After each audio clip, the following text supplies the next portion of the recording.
नमस्कार दोस्तों, स्वागत है एक बार फिर आपके अपने YouTube चैनल जीवा स्टडी पर। तो इस वीडियो में हम आपको जो थर्ड ग्रेड भर्ती हुई थी, थर्ड ग्रेड भर्ती 2012-13 वाली, उसका पेपर दिखाऊंगा आपको। ठीक है, 2012-13 जो आरटीएट के थ्रू हुई थी, जिसमें रीट में 2 पेपर हुए थे, उसका मैं आपको हिंदी का पेपर दिखाऊंगा। क्या सिलेबस रहता है, क्या पैटर्न रहता है एग्जाम का, क्या लेवल रहता है, क्योंकि इस बार 2 पेपर होंगे और हो सकता है कि इसी हिसाब का पेपर आपको देखने को मिल जाए, इसी हिसाब का आपको पैटर्न देखने को मिल जाए। ठीक है, मैं पूरा डिटेल से बताता हूं। उससे पहले आप चैनल जीवा स्टडी को सब्सक्राइब जरूर कर लें। ठीक है, आपके हर एक काम आने वाला है, क्योंकि मैंने भी रीट 2021 दिया अपियरिंग में और मेरे 128 नंबर थे लेवल 2 में। ठीक है, अब रद्द हो चुकी है, 2 पेपर होंगे, तो दूसरा पेपर का सिलेबस जो है वो 2011-12 वाला ही रहने के पूरे चांस है। तो एक बार आपको मैं पैटर्न बता देता हूं, तो आप चैनल को सब्सक्राइब कर लें। एक बार सब्सक्राइब बटन दबाएं, फिर आगे बढ़ें आप। ठीक है, ये 2013 का पेपर है, मैं आपको दिखा देता हूं पहले क्या किस हिसाब से पैटर्न रहता था वो बता देता हूं। देखो, 20 क्वेश्चन तो आप कहते थे राजस्थान के जो करंट अफेयर है प्लस राजस्थान के विशेष संदर्भ है उसके बारे में। फिर जो अगले 20 क्वेश्चन आते थे वो राजस्थान का ऐतिहासिक, भौगोलिक और सांस्कृतिक ज्ञान। ठीक है, राजस्थान की कला संस्कृति एवं जो क्या है कला संस्कृति और इतिहास है उसके 20 क्वेश्चन आते थे। एजुकेशन साइकोलॉजी के यानी शिक्षा मनोविज्ञान के 20 क्वेश्चन आते थे, बाल मनोविज्ञान के। और जो 60 क्वेश्चन आते थे लास्ट के, वो आप कहते थे जो आपका सब्जेक्ट है उसका। ये हिंदी का पेपर है तो इसमें हिंदी के 60 क्वेश्चन दे रखे हैं। ठीक है, अब देखो टोटल क्वेश्चन कितने आते थे, 140, और नंबर होते थे 200। ठीक है, 200 नंबर के 140 क्वेश्चन कैसे होते थे ये भी मैं आपको बता देता हूं। पहले ये जो 60 क्वेश्चन है इनकी बात कर लेते हैं। अगर आपके साइंस और मैथ है, ठीक है, साइंस और मैथ है, तो आपके क्या जो ये 60 क्वेश्चन है, यहां पर 30 तो साइंस के आएंगे और 30 क्वेश्चन आपके आएंगे मैथ के। ठीक है, 30 साइंस के और 30 मैथ के। अगर आपके साइंस मैथ है तो अगर आप हिंदी से दोगे तो हिंदी के 60 क्वेश्चन, अगर आप इंग्लिश से दोगे तो इंग्लिश के 60 क्वेश्चन आते थे, अगर आप संस्कृत से दोगे तो संस्कृत के 60 क्वेश्चन आते थे। यानी कि इसमें जिसकी नॉलेज सब्जेक्ट में अच्छी होगी वही निकलेगा। ऐसा नहीं है कि आपने एडिशनल कर रखी है और आप क्या रीड के थ्रू सीधा लग जाते थे, लेकिन आप एडिशनल वालों अगर इंग्लिश से एडिशनल कर रखी है तो उनको इंग्लिश में 60 क्वेश्चन तो करने ही होंगे।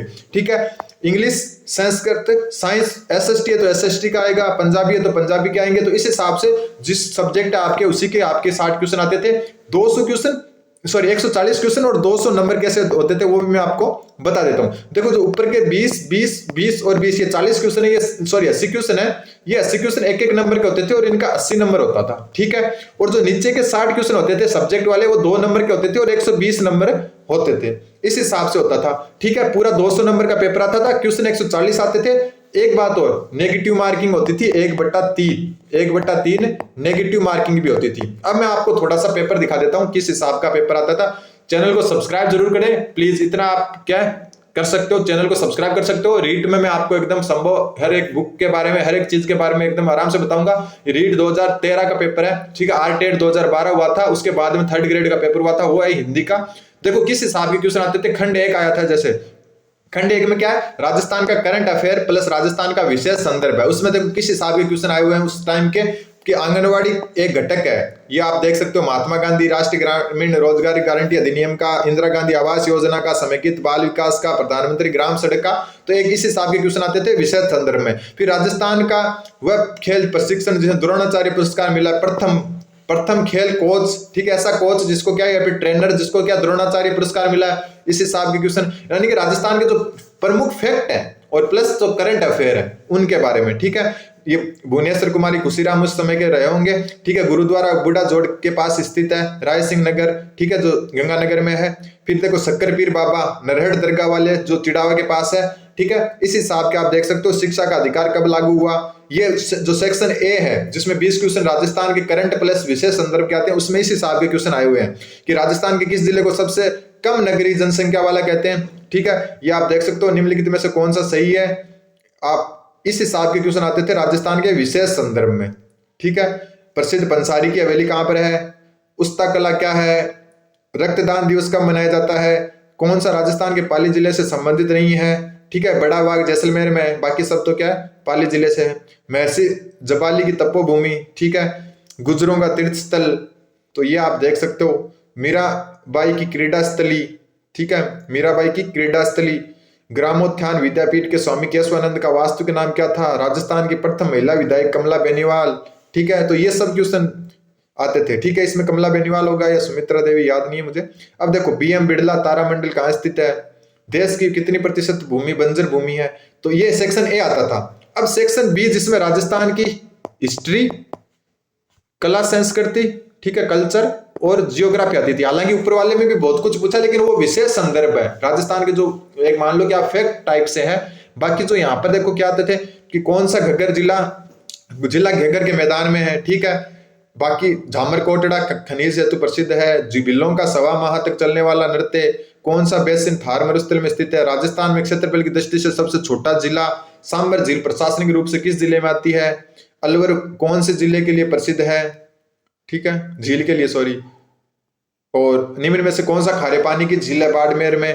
और राजस्थान पश्चिमी सांस्कृतिक केंद्र का मुख्यालय जो उदयपुर वाला। जम्बो जी का निर्णय कहा जाते हैं विश्नोई। मुसी रानी की छतरी। ये कला संस्कृति और जो जियोग्राफी प्लस हिस्ट्री के और ऊपर वाले करंट प्लस जो विषय संदर्भ थे उसके थे। इस हिसाब के देखो आपको पूरे 40 तक यहाँ पर मिलेंगे। कौन सा रेलवे मंडल उत्तर पश्चिम रेलवे में सम्मिलित नहीं है? कोटा वाला, ठीक है। उस्ता कला किस जिले में? बीकानेर से, ठीक है। 2011 की जनगणना के अनुसार राजस्थान में सबसे कम लिंगानुपात। 2011 की जनगणना के अनुसार राजस्थान का लिंगानुपात कितना है? निम्बार्क संप्रदाय की प्रमुख पीठ आहड़ स्थित है। तो इजी से क्वेश्चन आते थे, ये क्वेश्चन सबके आते थे, ठीक है।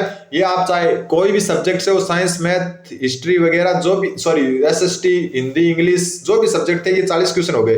खंड तीसरा में क्या आता था? शिक्षा मनोविज्ञान, वो भी सबके सेम आता था, ठीक है। देखो इसमें क्या, समाजमिति मोरेनो वाला, ठीक है। बाकी जो साइकोलॉजी यानी शिक्षा मनोविज्ञान, बाकी ये आप देख सकते हो, जो एक तरफ क्या है सिद्धांत दिए हुए, दूसरी तरफ किसने दिया वो दिए हुए हैं। फिर रोडसा शायद दाबा जो परीक्षण है, ठीक है। और मनोविश्लेषणवाद के अनुसार मानव व्यवहार का संचालन, दमन एवं समन का प्रकार, ठीक। रुचि होती है, क्या होती है रुचि? उसके बारे में वह प्रक्रिया द्वारा वस्तुओं तथा वस्तुनिष्ठ तथ्यों को ज्ञानेंद्रियों द्वारा ज्ञात जाता कहलाती है। यांत्रिक स्मृति का संबंध है। मनस्ताप और मनोविदलता प्रकार है। किशोरावस्था आरंभ होती है। उपलब्धि आवश्यकता किस प्रकार का अभिप्रेरक है? लियोपोल्ड बेलेक ने निम्न में से किस परीक्षण को विकसित किया था? ठीक है। संज्ञानवादी विकास सिद्धांत के प्रवर्तक। प्रेक्षण विधि द्वारा किसका अध्ययन किया जाता है? व्यक्तित्व को उसके सामाजिक व्यवहार के आधार पर अंतर्मुखी बहिर्मुखी वर्गों में विभाजित करने वाले मनोवैज्ञानिक। टर्मन के अनुसार 90 से 110 वाले बालक के कौन श्रेणी में आते हैं? अचेतनमन वाला। टैगोर द्वारा किस अनुशासन की अनुशंसा की गई है? निम्नलिखित में से कौन सा शिक्षा का विकरण नहीं है? ये दूसरा पेपर है, ध्यान रखें, लेवल 2 का दूसरा पेपर। कोहलर का अधिगम सिद्धांत निम्न में से किस नाम से जाना जाता है? ये सब तो थे एजुकेशन साइकोलॉजी के। अब बाल मनोविज्ञान के जो 20 क्वेश्चन आते थे वो मैं आपको दिखा देता हूं। ये जो 4 सेक्शन थे वो तो सब में सेम आते हैं, ठीक है, कोई भी सब्जेक्ट हो चाहे आपके। अब यहाँ पर क्या बाल मनोविज्ञान आ गई, ठीक। गार्डन के अनुसार जो है बुद्धि के प्रकार, बुद्धि का कौन सा प्रकार गार्डनर द्वारा नहीं सुझाया गया? ऊर्जावान मित्रवत बालक का लक्षण नहीं है। बालक में कौन सा सामाजिक संपर्क का स्रोत सबसे प्रारंभिक और सबसे अधिक चलने वाला है? तो इस हिसाब के क्वेश्चन आते थे। किस तकनीक के साथ नेता एवं दल पद संबंधित है? तो ये आप पूरा देख सकते हो, ठीक है। मानव गुणसूत्र कितने युग्म होते हैं? ये सब क्या है, बाल मनोविज्ञान के, ठीक है। डिस्लेक्सिया में बच्चों को क्या परेशानी होती है? बाकी सामूहिक अचेतन का संप्रत्य किसने दिया? मैं आपको समय समय पर पूरे पेपर प्रोवाइड करवाता रहूंगा, एकदम हल के सहित भी करवाने की कोशिश करेंगे। तो आप चैनल को सब्सक्राइब कर दें, जीवा स्टडी को अभी आप देख रहे हो तो सब्सक्राइब जरूर कर दें। तो इस हिसाब से क्या 90 तक क्या ये बाल मनोविज्ञान के क्वेश्चन आते थे। निम्न में से किसको कोई जैविक आधार नहीं है? कौन सा व्यक्तित्व का भाग तार्किक रूप से नियंत्रित और वास्तविक नियम पर आधारित है?